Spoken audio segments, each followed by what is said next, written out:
Assalamualaikum warahmatullahi wabarakatuh.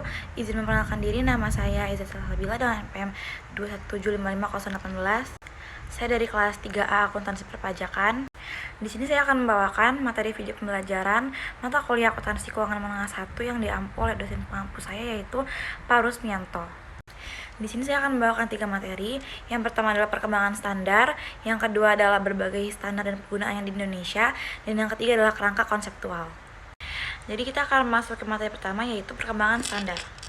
Nah, ini udah ada bagian-bagiannya. Jadi yang pertama saya akan menjelaskan dari sebelah sini dulu, Prapai 1973. Jadi, pengembangan standar akuntansi keuangan di Indonesia dimulai sejak tahun 1973 dengan dibentuknya panitia penghimpun bahan-bahan dan struktur GAAP atau Generally Accepted Accounting Principles dan GAAP atau Generally Accepted Auditing Standards. Menjelang pengaktifan pasar modal di Indonesia pada tahun 1974, Ikatan Akuntan Indonesia atau IAI kemudian membentuk Komite Prinsip Akuntansi Indonesia atau Komite PAI serta melakukan prinsip akuntansi yang berlaku di Indonesia dalam suatu buku Prinsip Akuntansi Indonesia atau PAI yang mengacu pada USA GAAP. Lanjut, ini pada tahun 1994 IAI melakukan revisi total terhadap PAI dan melakukan kodifikasi dalam buku standar akuntansi keuangan yang mulai berharmonisasi dengan standar akuntansi keuangan internasional. Lalu konvergensi tahap pertama dilakukan pada tahun 2012, di mana pada umumnya SAK per 1 Juni 2012 telah mengacu pada IFRS standar per 1 Januari 2009. SAK per 1 Juni 2012 terdiri dari pernyataan standar akuntansi keuangan atau PSAK, interpretasi standar akuntansi keuangan atau ISAK, dan pernyataan pencabutan standar akuntansi keuangan atau PPSAK. Lalu ini ada update PSAK dalam rangka mengikuti perkembangan standar akuntansi global yang sangat progresif. Tahap kedua terus dilakukan pada tahun 2013 dan 2014. Efektif per 1 Juni 2015. SAK yang berlaku di Indonesia secara garis besar telah berkonvergen dengan IFRS standar yang berlaku efektif per 1 Januari 2014.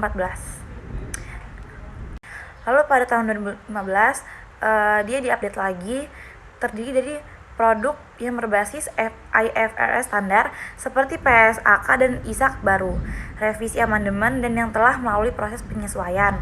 SAK efektif per 1 Januari 2015 ini juga dilengkapi oleh PPSAK dan produk non-IFRS standar.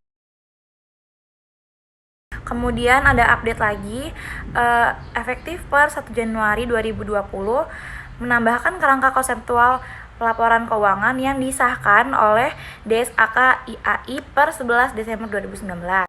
Lalu ini ada standar akuntansi Indonesia, yaitu ada pernyataan standar akuntansi keuangan PSAK berbasis IFRS. Kemudian ada standar akuntansi keuangan entitas private atau SAKEP yang efektif 1 Januari 2025. Itu nanti akan kita bahas lebih lanjut. Lalu ada standar akuntansi keuangan mikro kecil menengah atau SAK MKM. Lalu ada standar akuntansi syariah dan penyajian laporan keuangan entitas. Jadi kalau standar akuntansi keuangan syariah ini dia itu mengatur transaksi syariah, pelaporan organisasi syariah, dan diterapkan bersama dengan PSAK atau SAK, etap, atau MKM, tergantung entitasnya. Kemudian penyajian laporan keuangan entitas ini dia berorientasi non-laba ISAK 35, dia tuh PPSAK 13 sampai PSAK 45 itu dicabut. Jadi dia ada nama laporan berbeda, komponen laporan berbeda, dan memperhatikan ketentuan PSAK 1 penyajian laporan keuangan.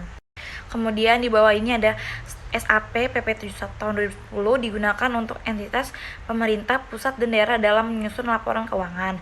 Standar berbasis akrual dengan referensi utama IPSAS International Public Sector Accounting Standard. Kemudian kita masuk ke materi kedua yaitu standar-standar yang ada di Indonesia. Jadi ini ada SAK etap atau standar akuntansi keuangan entitas tanpa akuntansi publik. Jadi, standar ini dipakai oleh entitas yang tidak memiliki akuntansi publik yang signifikan, sehingga entitas dimaksud menerbitkan laporan keuangan untuk tujuan umum bagi penggunaan eksternal. ETAP merupakan hasil penyederhanaan standar akuntansi IFRS yang meliputi tidak adanya penilaian untuk aset tetap, aset tidak berwujud, dan laporan laba rugi yang komprehensif. ETAP juga merupakan standar yang berdiri sendiri secara keseluruhan atau stand-alone. Lalu ini ada manfaat sak etap. Jadi perusahaan kecil menengah diharapkan mampu menyusun laporan keuangannya sendiri, dapat diaudit dan dapat mendapatkan opini audit, sehingga dapat menggunakan laporan keuangannya untuk mendapatkan dana. FYI, pada bulan Juni 2019, DSAKIAI menyetujui untuk merevisi sak etap. Jadi sak etap sudah tidak diberlakukan lagi dan diganti oleh SAKEP atau standar akuntansi entitas private. Nah, ini dia. Jadi, SAKEP disusun untuk memenuhi kebutuhan pelaporan keuangan entitas private. Tujuan entitas yang tidak memiliki akuntansi publik dan menerbitkan laporan keuangan untuk tujuan umum bagi pengguna eksternal. Namun demikian, entitas memiliki akuntabilitas publik dapat menggunakan SAKEP jika otoritas berwenang membuat regulasi yang mengizinkan penggunaan SAKEP. Entitas memiliki akuntansi publik jika instrumen uang atau ekuitasnya diperdagangkan di pasar publik atau entitas dan dalam proses menerbitkan instrumen tersebut untuk diperdagangkan dalam pasar publik, atau entitas menguasai aset dalam kapasitas fidusia bagi suatu kelompok pihak luar yang beragam sebagai usaha utamanya. SAKEP juga merupakan hasil adopsi dari IFRS, dan SAKEP terdiri dari 35 bab dan dilengkapi dengan lampiran dan contoh ilustrasi laporan keuangan. Selanjutnya dia ada MKM atau standar akuntansi keuangan entitas mikro, kecil, dan menengah. Dia merupakan standar akuntansi keuangan yang berdiri sendiri dan dapat digunakan oleh entitas yang memenuhi definisi entitas tanpa akuntabilitas publik yang signifikan. Standar ini ditunjukkan untuk entitas mikro, kecil, dan menengah dengan definisi yang mengacu pada UU Nomor 20 Tahun 2008. Tidak atau belum mampu memenuhi persyaratan akuntansi yang diatur dalam SAK etap. SAK MKM berlaku efektif pada 1 Januari 2014 dengan penerapan dini dianjurkan. SAK MKM sendiri meliputi kas dan setara kas, piutang, persediaan, aset tetap, utang usaha, utang bank, dan juga ekuitas. Lalu ini ada asas atau standar akuntansi syariah yang digunakan oleh entitas yang melakukan transaksi syariah, baik itu lembaga syariah maupun lembaga non-syariah. Standar akuntansi ini dikembangkan mengikuti model SAK umum namun berbasis syariah dengan mengacu pada fatwa Majelis Ulama Indonesia atau MUI. PSAK Syariah dari kerangka konseptual penyusunan dan pengungkapan laporan penyajian laporan keuangan secara syariah serta standar khusus syariah seperti muhabarah, musyarakah, mudawarah, dan salam istisna. Lalu ada PSAK IFRS atau Pernyataan Standar Akuntansi Keuangan International Financial Reporting Standard.